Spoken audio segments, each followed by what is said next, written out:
Intrinsic semiconductor में concentration of electron को हम बोलते हैं Ne। Ne क्या होता है? Concentration of electron. Concentration of hole को हम बोलते हैं NH। ठीक है, और हमको पता है इंट्रिंसिक सेमीकंडक्टर में अंडर थर्मल इक्विलिब्रियम Ne जो होता है वो इक्वल होता है NH के। That is concentration of electron is equal to concentration of hole, जिसको हम बोल सकते हैं क्या कि concentration of electron is equal to concentration of hole is equal to Ni। Ni क्या होता है यहाँ पे इंट्रिंसिक सेमीकंडक्टर में? ये होता है क्या? Concentration of charge carriers. Concentration of charge carrier मतलब कि कॉन्सेंट्रेशन ऑफ इलेक्ट्रॉन या कॉन्सेंट्रेशन ऑफ होल्स। तो in intrinsic semiconductor number of electrons is equal to number of holes is equal to क्या? चार्ज कैरियर डेंसिटी, यानी concentration of electron. तो electron की density बराबर होगी किसके? होल के डेंसिटी के। और Ni क्या शो कर रहा है आपको? Intrinsic charge carrier density, that is equal to Ne और NH। हमें पता है कि इंट्रिंसिक सेमीकंडक्टर में किसी तरह की कोई कंडक्शन नहीं होती है जब तक कि हम एक्सटर्नल एनर्जी अप्लाई नहीं करें।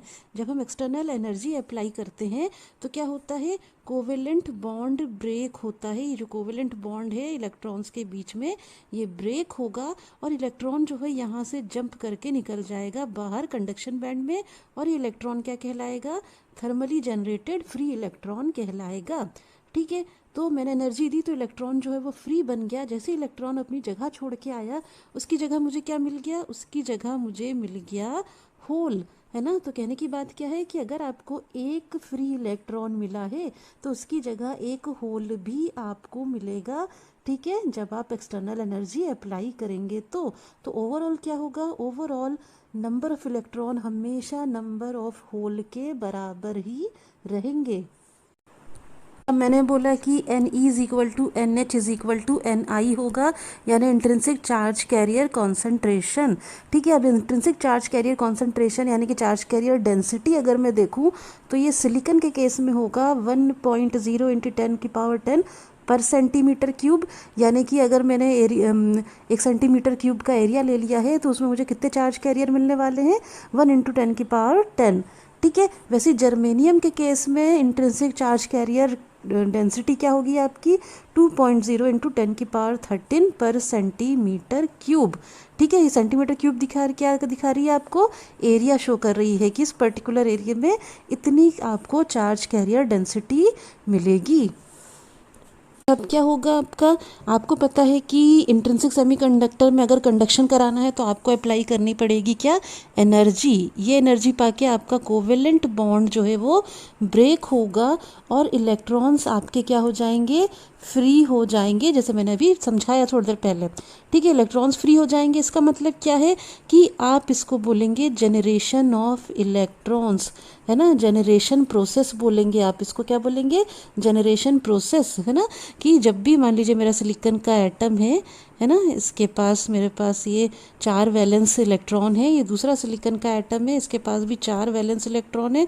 अब इनने आपस में कोवेलेंट बॉन्ड बना रखा है वैलेंस शेल के इलेक्ट्रॉन्स ने 2 सिलिकॉन के एटम के। मैंने एनर्जी अप्लाई करी। ठीक है, एनर्जी अप्लाई करके ये मेरा इलेक्ट्रॉन बाहर आ गया और बन गया फ्री इलेक्ट्रॉन। ठीक है, तो मैंने कहा कि मेरा इलेक्ट्रॉन जनरेट हुआ। ठीक है, जनरेट हुआ तो मैंने इस चीज़ को क्या बोला? Generation process. कि एनर्जी पाके आपका इलेक्ट्रॉन जो है वो कोवेलेंट बॉन्ड ब्रेक करके फ्री हो गया है, तो मेरा इलेक्ट्रॉन जनरेट हुआ है। तो इस प्रोसेस को हम कहेंगे जनरेशन प्रोसेस। ठीक है, अब एक इलेक्ट्रॉन जनरेट हुआ है तो साथ में इसकी जगह पे आपको क्या मिला? एक होल भी मिला, तो एक होल भी जनरेट हुआ है। ठीक है, तो इस चीज़ को हमने कहा जनरेशन प्रोसेस। लेकिन हमको पता है कि जो भी इलेक्ट्रॉन जनरेट हुआ है वो थोड़ी देर बाद जाके, कुछ देर के लिए ही फ्री रहेगा, थोड़ी देर बाद जाके क्या करेगा? होल के साथ रिकम्बाइन हो जाएगा। जैसे मैंने प्रीवियस वीडियोस में बता चुकी हूँ कि ये इलेक्ट्रॉन कुछ देर के लिए फ्री रहेगा, उसके बाद होल में जाके क्या हो जाएगा? रिकम्बाइन हो जाएगा। और रिकम्बाइन होने का क्या मतलब है? ये इसका इफेक्ट जो है वो न्यूट्रलाइज हो जाएगा। इलेक्ट्रॉन होल पेयर जो है वो ख़त्म हो जाएंगे रिकम्बाइन होके। है ना। तो इलेक्ट्रॉन फ्री हुआ, उसको हमने कहा कि जनरेट हुआ, तो ये जनरेशन प्रोसेस कहलाया। लेकिन ये इलेक्ट्रॉन कुछ देर बाद जाके ही होल में रिकम्बाइन हो गया, न्यूट्रलाइज हो गया। तो ये इलेक्ट्रॉन होल पेयर जो है वो ख़त्म हो गया, रिकॉम्बिनेशन के बाद क्या हुआ, डिसअपियर हो गया। ठीक है, तो जितना इस चीज़ को हमने क्या बोला, पहले चीज़ को हमने बोला जनरेशन प्रोसेस, रिकॉम्बिनेशन के बाद हम क्या बोलेंगे इसको, रिकॉम्बिनेशन प्रोसेस। तो जब ये इलेक्ट्रॉन होल में जाके रिकम्बाइन हुआ तो हमने इसको कहा रिकॉम्बिनेशन प्रोसेस, रिकॉम्बिनेशन प्रोसेस, है ना। तो हमेशा एट इक्विलिब्रियम जनरेशन प्रोसेस, यानी कि rate of generation, rate of generation, rate of generation मतलब कि कितना चार्ज कैरियर जनरेट हो रहा है एनर्जी पाके। रेट ऑफ जनरेशन हमेशा रेट ऑफ रिकॉम्बिनेशन के बराबर होगा।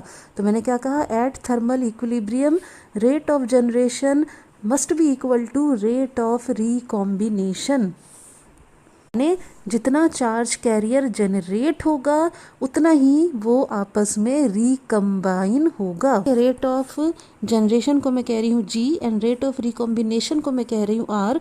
तो at thermal equilibrium rate of generation should be equal to rate of recombination. Rate of generation मतलब कि चार्ज कैरियर का जनरेट होना वाली process, and rate of recombination मतलब उन चार्ज कैरियर का आपस में न्यूट्रलाइज होने का, रिकम्बाइन होने का प्रोसेस। तो at thermal equilibrium rate of generation should be equal to rate of recombination. हम स्टडी करेंगे मास एक्शन लॉ की statement. Mass action law actual में क्या स्टेट करता है वो हम देखेंगे इस स्टेटमेंट के थ्रू। तो क्या है ये statement, under thermal equilibrium the product of the free electron concentration and the free hole concentration is equal to the square of the intrinsic carrier concentration। तो क्या बोल रहा है स्टेटमेंट मास एक्शन लॉ का, कि under thermal equilibrium the product of the free electron concentration, free electron concentration and free hole concentration, and free hole concentration, तो यानी कि product of electron density and product of hole density is equal to the square of the intrinsic carrier concentration. किसके बराबर होगा, square of the क्या, intrinsic carrier concentration. तो ये statement हो गई आपकी किसकी, मास एक्शन लॉ की।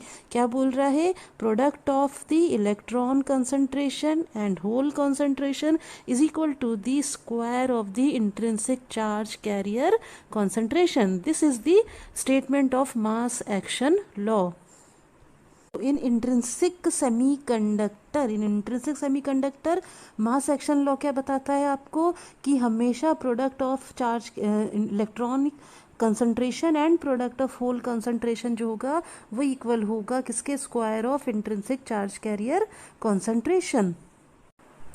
अब हमको पता है under thermal equilibrium rate of generation should be equal to rate of recombination, यानी कि किस रेट से चार्ज कैरियर जनरेट हो रहे हैं और किस रेट से रिकॉम्बाइन हो रहे हैं एक दूसरे में, ये क्या होगा, एट थर्मल इक्विलिब्रियम हमेशा बराबर होगा।